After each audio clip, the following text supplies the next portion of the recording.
Classes YouTube channel में आप सभी का स्वागत है और मैं हूं आपके साथ संदीप। आज का हमारा टॉपिक केंद्रीय अंतर्वेशन सूत्र। हमने कल अध्ययन किया था केंद्रीय अंतर्वेशन के जो संबंध है इनके मध्य, जैसे ई, डेल्टा, डेल, नेबुला, इनके मध्य हमने कल संबंध याद किए थे। हमारे संबंध थे, आपको हमने कल जो नोट्स बनाए थे उनको प्रतिबद्ध करते हैं।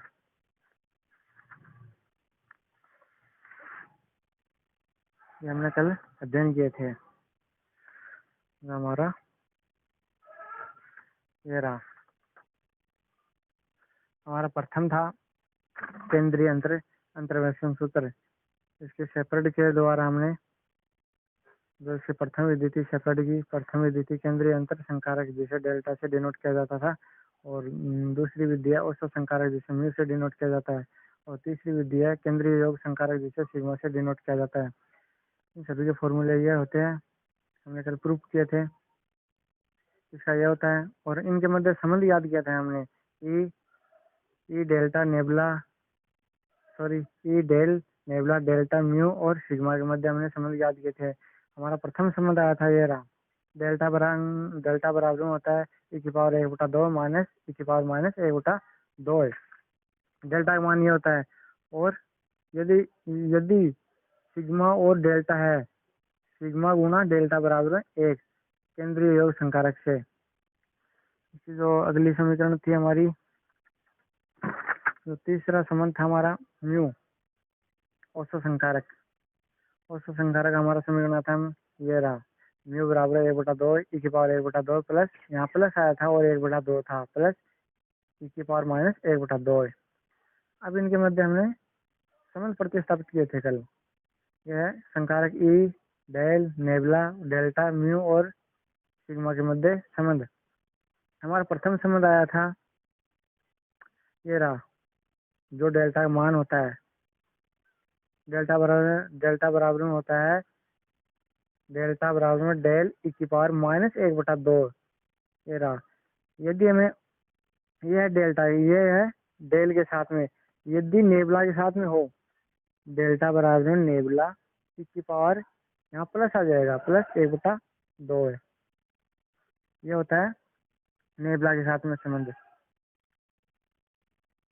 और हमारा द्वितीय संबंध था ये रहा, नेबुला के साथ में हमारा ये संबंध आया था। इसको समीकरण नंबर 1 देते हैं, क्योंकि आज हम इन्हीं से आगे बढ़ेंगे। इसको समीकरण नंबर 2 देते हैं।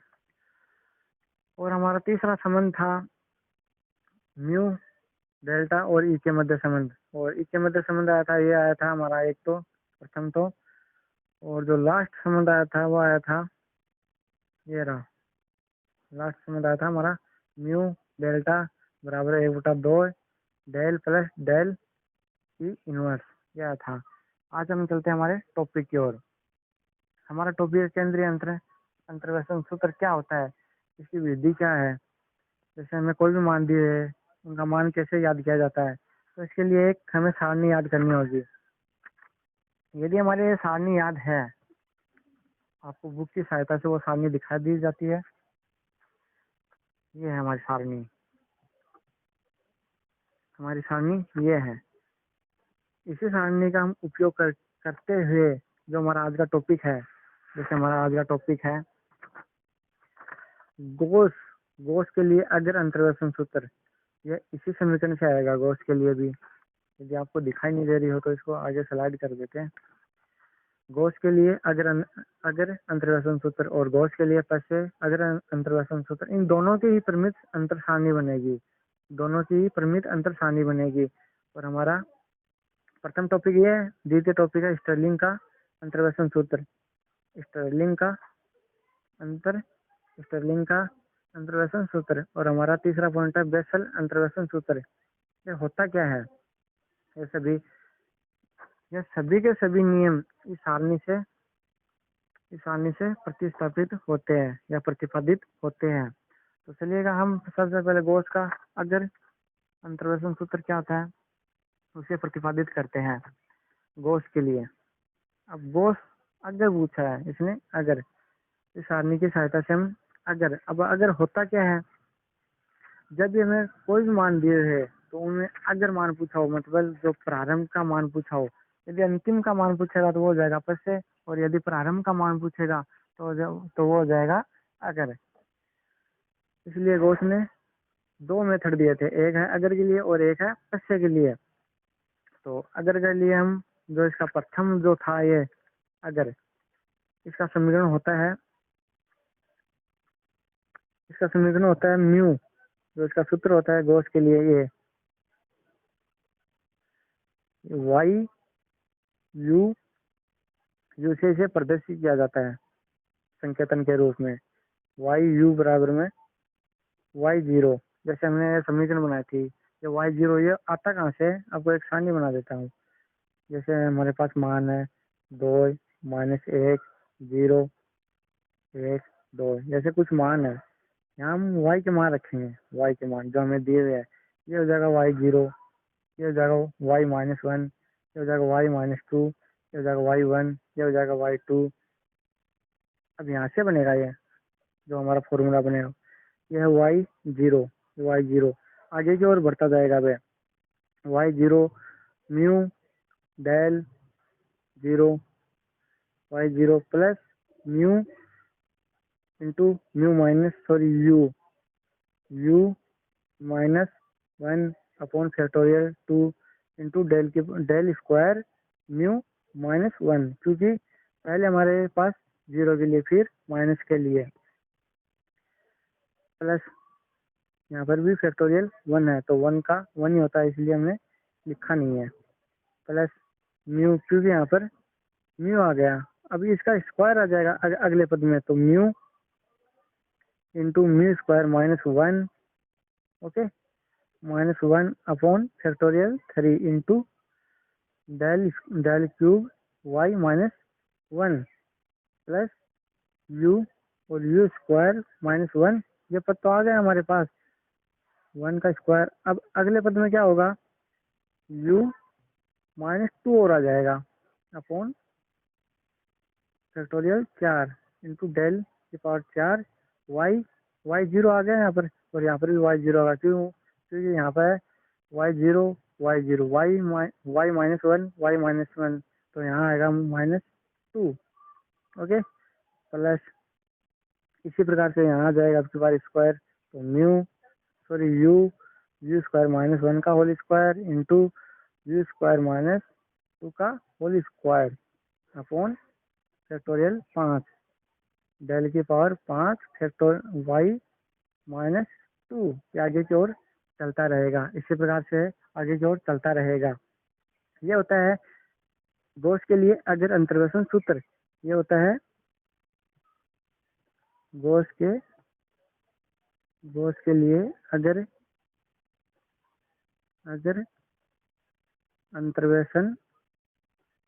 अंतर्वेशन सूत्र। अब घोष के लिए पश्य सूत्र क्या होता है, ये होता है अगर, ये रहा, इसको समीकरण नंबर 1 देते हैं, समीकरण नंबर 1, यह है घोष के लिए अगर अंतर्वेशन।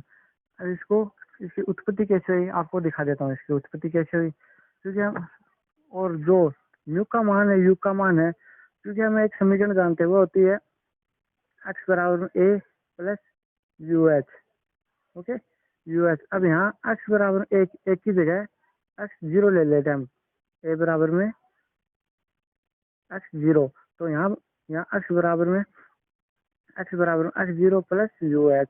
जो हमें u का मान याद करना है, क्योंकि यहाँ पर u आ रहा है प्रत्येक पद में, तो u का मान याद करने के लिए हम x minus x zero upon h बराबर u, जहाँ u बराबर में x minus x naught upon h, ये मान आएगा हमारे पास।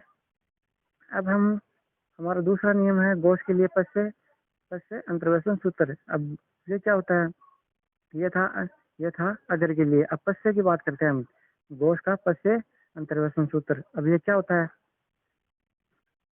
इसके लिए भी जो यू का मान होगा, जो यू का मान पश्य के लिए, अगर के लिए भी यही होता है और पश्य के लिए भी यू का मान यही होता है।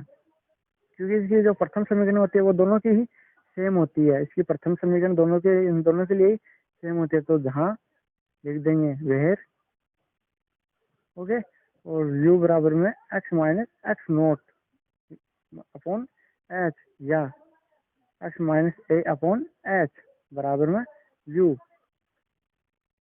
अब चलते हैं हम हमारे एक नेक्स्ट एग्जाम्पल की ओर। यहाँ हमने कर लिया गौस के लिए अगर और गौस के लिए पश्य सूत्र। अगर का अध्ययन के लिए और पश्य का अध्ययन के लिए, जहाँ जहाँ u का मान होता है x minus x naught upon H. अब हम एक चलते हैं हमारे एक एग्जाम्पल के लिए। जो हमारे जो संबंध थे वो तीनों के तीनों संबंध हमें याद रखने होंगे। हमारा प्रथम संबंध था, हमारा जो प्रथम संबंध था वो था ये, जहाँ डेल्टा बराबर में e की पावर 1/2 माइनस e की पावर माइनस 1/2, ये था डेल्टा के लिए। और म्यू के मान ये था डेल्टा के लिए। और हमारा जो द्वितीय नियम था ओसो संकारक, ओसो संकारक को म्यू से डिनोट किया जाता है। और हमारे पास मान आया था म्यू बराबर में 1/2 e की पावर 1/2 प्लस e की पावर माइनस 1/2 आया था। हमारे पास दोनों मान याद रखने होंगे। और जो इनके मध्य संबंध आया था, इन समीकरणों से हम इसका मान हल याद करेंगे, इसका मान याद करेंगे। तो हमारे पास क्या दिया हुआ है, डेल बराबर में 1/2 delta square plus delta under root 1 plus delta square upon 4। ये हमें कोई एग्जाम्पल दिया हुआ है, एग्जाम्पल। अब हमें इसका आंसर याद करना है, हल करना है इसको, सॉल्यूशन। अब सॉल्यूशन करने के लिए हमारे पास इन सभी का मान होना जरूरी है। यदि हमें वो समीकरण आएगी, यदि हमें वो इनके मध्य का संबंध याद होगा। हमारे पास 3 संबंध आए थे, तीनों समीकरण हमें याद होगी तो ही ये होगा, हल होगा, नहीं तो नहीं होगा, बिल्कुल भी नहीं होगा। और इस प्रकार का एक एग्जाम्पल परीक्षा में हर बार पूछा जाता है, जो कि पेपर में फर्स्ट क्वेश्चन होता है। इसका जो पेपर में फर्स्ट क्वेश्चन होता है, और फर्स्ट क्वेश्चन यहीं से आता है। और हर बार यही क्वेश्चन रिपीट होता है, हर बार यही क्वेश्चन रिपीट होता है एग्जाम में।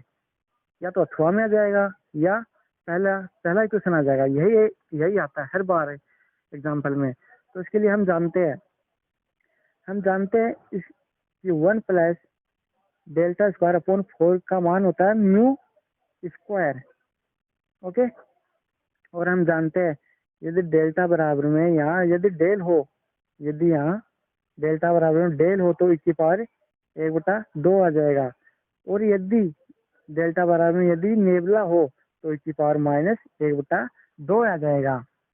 ये हमने अभी पहले प्रूव किया था, इन दोनों के नियम हमने पहले प्रूव किए थे। जो हमारा संबंध 1 था और संबंध 2 था, आपको पुनः संबंध 1 और संबंध 2 आपके सामने प्रदर्शित किया जा रहा है। हमारा संबंध 1 था, ये रहा, ये था हमारा संबंध 1। और हमारा संबंध दूसरा था, ये रहा। इनको दोनों को हमें याद रखना होगा, ओके। तो हम इनसे हल याद करेंगे। तो जो किताब में दे रखा है इसका हल, वो बहुत बड़ा दे रखा है इसका हल। क्योंकि किताब वालों का तो काम ही यही होता है, उलझाना। तो किताब वाले तो कैसे समझाएंगे हमें। चलिए हम इसको करते हैं, हम राइट हैंड साइड लेकर चलते हैं, right hand side, okay. Right hand side 1/2 delta square plus delta under root 1 plus delta square upon 4। अब इसका मान हम जानते हैं कि 1 प्लस डेल्टा स्क्वायर अपॉन 4 का मान होता है म्यू स्क्वायर। तो 1/2 डेल्टा स्क्वायर प्लस डेल्टा, इसका मान होता है म्यू स्क्वायर। तो अंडर रूट म्यू का आ जाएगा केवल म्यू, ओके। अब हम डेल्टा और म्यू का दोनों का मान जानते हैं। हमारा जो प्रथम संबंध था वो था डेल्टा के लिए। तो डेल्टा का मान हम जानते हैं। तो डेल्टा का मान होगा डेल्टा बराबर में e की पावर 1/2 माइनस e की पावर माइनस 1/2। ये था डेल्टा के लिए, इसको समीकरण नंबर 1 देते हैं। और जो हमारा दूसरा संबंध था म्यू का, म्यू बराबर में होता है 1/2 e की पावर 1/2 माइन, यहाँ प्लस आएगा, प्लस e की पावर माइनस 1/2। इसको समीकरण नंबर 2 देते हैं हम। अब डेल्टा और म्यू का हम समीकरण जानते हैं, ओके। तो समीकरण 1 और समीकरण 2 का यहाँ उपयोग करेंगे। समीकरण नंबर 1 और समीकरण नंबर 2 का इसमें प्रतिस्थापित करेंगे यहाँ। तो ये डेल्टा समीकरण नंबर 1 का मान रखेंगे यहाँ 1/2 एक का है e की पावर 1/2 माइनस e की पावर माइनस 1/2 का होल स्क्वायर, इसका होल स्क्वायर दे रखा, तो होल स्क्वायर प्लस डेल्टा का मान हम ये रहा समीकरण नंबर 1। तो डेल्टा का मान आएगा e की पावर 1/2 माइनस e की पावर माइनस 1/2 इंटू 1/2 ये रहा म्यू का मान। तो म्यू का मान आएगा 1/2 e की पावर 1/2 प्लस e की पावर माइनस 1/2। ये था समीकरण नंबर 1 और समीकरण नंबर 2। समीकरण नंबर 1 और समीकरण नंबर 1 और समीकरण नंबर 2 का मान समीकरण इसमें रखेंगे। इसको हमने समीकरण दिया नहीं इसलिए, तो ये मान रखे हमने। अब इसको ओपन करेंगे। स्क्वायर का होता है हम जानते हैं, यदि X square minus Y square हो, एक्स स्क्वायर वाई स्क्वायर हो तो X square minus 2x Y plus Y square होता है। यह फॉर्मूला हम कक्षा 8 से पढ़ते आए हैं। ओके, अब इसको ओपन करेंगे। तो ओपन करेंगे तो हमारे पास अगली स्टेप आएगी 1/2 ई, क्योंकि इसका स्क्वायर करेंगे तो ई -2, क्योंकि ये एक नीचे आएगा एक ऊपर आएगा तो एक माना जाएगा, तो 2 आ जाएगा। ये 2 का 2 और यहाँ मान आएगा प्लस ई इनवर्स। ओके, अब इसको गुणा करेंगे अंदर और बाहर गुणा करेंगे तो ई स्क्वायर, तो ई 1/2 बाहर है तो बाहर रख लेंगे, तो ई माइनस ई 0 आ जाएगा यहाँ पर भी, और एक आ जाएगा प्लस में 0, और माइनस से माइनस करेंगे तो माइनस ई इनवर्स। को गुणा करने पर हमारे पास ये स्टेप आती है। तो 1/2 दोनों में कॉमन आ रहा है, 1/2 दोनों में कॉमन आ रहा है तो दोनों से बाहर ले लेंगे। ये कैंसिल हो रहा है, इसको कैंसिल कर देंगे, जो कैंसिल हो रहा है उनको कैंसिल कर देंगे पहले ही। तो ई -2 प्लस ई इनवर्स, यहाँ केवल बचेगा ई और माइनस ई इनवर्स। हमारे पास ये समीकरण बची। तो हमारी अब अगली स्टेप होगी, क्योंकि ई इनवर्स भी 2 बार आ रहा है और ई भी 2 बार आ रहा है, तो अगली स्टेप होगी 1/2 ई, तो 2 ये हो जाएगा और 2 और ये हो जाएगा, ये कैंसिल हो रहा है तो ये कैंसिल कर देंगे। ओके, तो 1/2 यहाँ से 2 कॉमन ले लेंगे तो 2, तो ई -1, 2 से 2 कैंसिल कर देंगे तो हमारे पास अगली स्टेप आएगी ई -1। अब हम जानते हैं कि ई बराबर में होता है 1 प्लस डेल, तो ई -1 बराबर डेल, तो बराबर डेल, और हमें यही लाना था। अब जो बुक में दे रखा है इसका सॉल्यूशन वो भी आपको दिखा दिया जा रहा है। इसका सॉल्यूशन देखो किताब में किस प्रकार से दिया हुआ है, ये भी आपको समझा दिया जाता है। इसका दे रखा है 1/2। ओके, इसने भी राइट हैंड साइड लेके दी हल याद किया है। यहाँ पर रखा डेल्टा का मान, यहाँ पर भी डेल्टा का मान रखा, और इसको ब्रैकेट में यहाँ पर डेल्टा का मान रख दिया। इसने बहुत कठिन किए हैं, यहाँ पर भी डेल्टा का मान रख दिया और 1/2 को रख दिया, इसको ओपन कर दिया। यहाँ ओपन करने पर यहाँ प्लस आ गया, क्योंकि 4 है यहाँ पर, तो यहाँ पर 2 आ जाएंगे, तो 2 से 2 कैंसिल हो जाएंगे, तो 2, तो हमारे पास प्लस के 2 बच जाएंगे और माइनस के 2 हट जाएंगे। ओके, तो यहाँ प्लस आ जाएगा। अब अगली स्टेप क्या की, इसने भी 1/2 को बाहर लिया और दोनों में जो कॉमन आ रहा है कॉमन लिया, फिर इसको हल याद किया और इनको आपस में गुणा किया। गुणा करने पर हमारे पास ये समीकरण आती है, और इससे हम जानते हैं कि इसका क्या होता है। हमारा नेक्स्ट क्वेश्चन है, next example, del dot del गुणा नेबला बराबर में डेल माइनस नेबला बराबर में नेबला डेल बराबर में डेल्टा स्क्वायर होता है। यह हमें प्रदर्शित करना है, proof that. Okay, proof that हमें सिद्ध करना है। तो हम जानते हैं कि डेल्टा बराबर में, हमने अभी पहले याद किया था कि डेल्टा बराबर में डेल ई की पावर 1/2 और डेल बराबर में नेबला और ई की पावर -1/2 है। तो यहाँ पर दे रखा है डेल और नेबला दे रखा है, तो इसको पक्षांतर करेंगे यहाँ से। तो यहाँ पर डेल का मान आएगा ई की पावर, सॉरी डेल्टा और ई की पावर -1/2, और इसी प्रकार से नेबला का मान आ जाएगा डेल्टा ई की पावर -1, सॉरी यहाँ पर प्लस आ जाएगा, यहाँ पर प्लस आ जाएगा।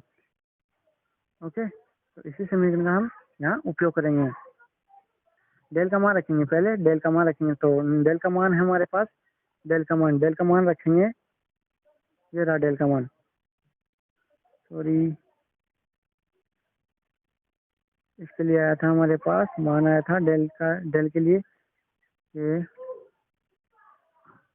डेल्टा का मान आया था, माइनस में आया था, ये माइनस में था क्योंकि ये डेल है, और इसके लिए प्लस में आ जाएगा। तो यहाँ इसके लिए माइनस में, तो ये प्लस में आ जाएगा और ये माइनस में आ जाएगा। ओके, अब रखेंगे पहले डेल का मान। तो डेल का मान यहाँ प्लस में है, ओके, यहाँ प्लस में है। तो डेल नेबुला बराबर में लिखेंगे ई की पावर 1/2 डेल इंटू ई की पावर -1/2 और डेल, दोनों को गुणा करेंगे तो ये तो 1 बन जाएगा, 0। तो 0 की ई की पावर 0 का मान होता है 1, ओके, तो यह बन जाएगा डेल स्क्वायर। अगला है हमारा